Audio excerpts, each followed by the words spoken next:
जो लोग समय की कद्र नहीं करते, उन्हें एक दिन बड़ी कीमत चुकानी पड़ती है, चाहे वे कितने भी होशियार क्यों ना हो। कई लोग ऐसे होते हैं जो कहते हैं, बाद में करूंगा। अभी भी समय है।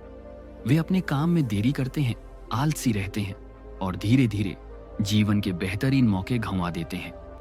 आज की कहानी ऐसे ही लोगों के लिए है, जो प्रतिभाशाली तो हैं, लेकिन समय की कीमत नहीं समझते।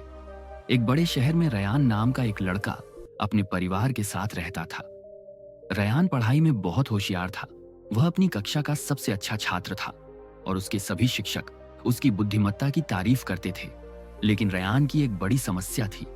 वह बहुत समय बर्बाद करता था। पढ़ाई पर ध्यान देने के बजाय वह घंटों यूट्यूब वीडियो देखने, अपने फोन पर गेम खेलने और अपने दोस्तों के साथ घूमने में बिताता था। उसके माता पिता उसे बार बार समझाते थे, रयान, समय बहुत कीमती है।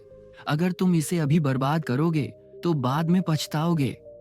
लेकिन रयान बस हंसता और उनकी सलाह को अनसुना कर देता। वह कहता, ओह, मेरे पास बहुत समय है, मैं बाद में पढ़ूंगा। एक दिन उनकी अंतिम परीक्षा के परिणाम आए। रयान, जो कभी कक्षा में अव्वल हुआ करता था, ने अपने नतीजों से सबको चौंका दिया। उसका प्रदर्शन बिल्कुल भी अच्छा नहीं रहा। उसके शिक्षक बहुत निराश हुए और उसके दोस्त भी उससे दूर रहने लगे। जब रयान घर आया तो उसने देखा कि उसके माता पिता चुपचाप उसका रिपोर्ट कार्ड देख रहे हैं। उनके चेहरों पर सिर्फ निराशा ही निराशा थी। रयान के अंदर कुछ बहुत उदास और टूटा हुआ महसूस हो रहा था। उसने मन ही मन सोचा, मैं पहले पढ़ाई में अच्छा था, तो मुझे क्या हो गया। उस रात रयान अपने दादा के पास गया। उसके दादा एक सेवानिवृत्त प्रोफेसर थे और सभी उनकी बुद्धिमत्ता का सम्मान करते थे। रयान ने कहा, दादाजी, मुझे समझ नहीं आ रहा कि मैं फेल क्यों हुआ।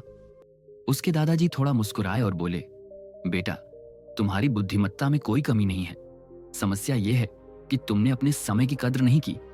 रयान ने पूछा, लेकिन दादाजी, क्या मैं बाद में भी पढ़ाई नहीं कर सकता?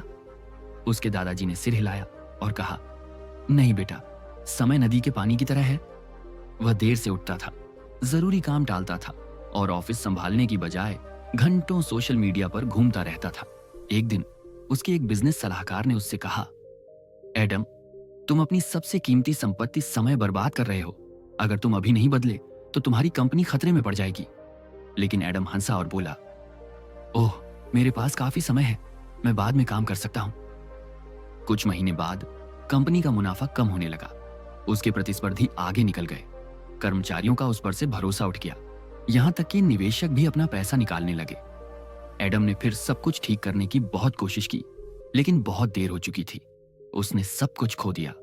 एक दिन वह अपने खाली दफ्तर में अकेला बैठा अपनी गलती के बारे में सोच रहा था। तभी उसे आखिरकार अपनी सबसे बड़ी नाकामी का एहसास हुआ। उसने समय बर्बाद किया और चीजों को सही करने का मौका गंवा दिया। यह कहानी सुनकर रयान के दिल में एक नई रोशनी दौड़ गई। उसने मन ही मन सोचा, मैं एडम जैसा नहीं बनना चाहता, मुझे अभी बदलना होगा। उसके दादाजी धीरे से मुस्कुराए और बोले, बेटा, तुमने सही फैसला लिया। अगर आप अपने समय का सही इस्तेमाल करते हैं तो आपको कोई नहीं रोक सकता। उस दिन से रयान ने अपनी जिंदगी बदलना शुरू कर दिया। उसने पढ़ाई का एक रूटीन बनाया, मोबाइल और यूट्यूब पर अपना समय कम किया और अपनी पढ़ाई पर गंभीरता से ध्यान देना शुरू किया।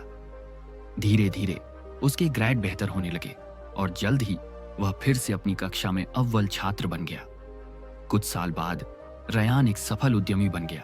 उसके अनुशासित जीवन और उसकी सफलता की कहानी ने कई लोगों को प्रेरित किया और एक वाक्य था जो उसे हमेशा अपने दिल में याद रहता था, समय सफलता की कुंजी है। एक बार इसे खो देने के बाद आप इसे कभी वापस नहीं पा सकते। अगर आपको लगता है कि यह कहानी दूसरों के लिए भी मददगार हो सकती है तो कृपया वीडियो को लाइक और शेयर करें। हमारे साथ बने रहने के लिए हमारे चैनल को सब्सक्राइब करना न भूलें। मैं जल्द ही ऐसी ही एक और कहानी लेकर वापस आऊंगा। तब तक धैर्य रखें, आभारी रहें और आगे बढ़ते रहें।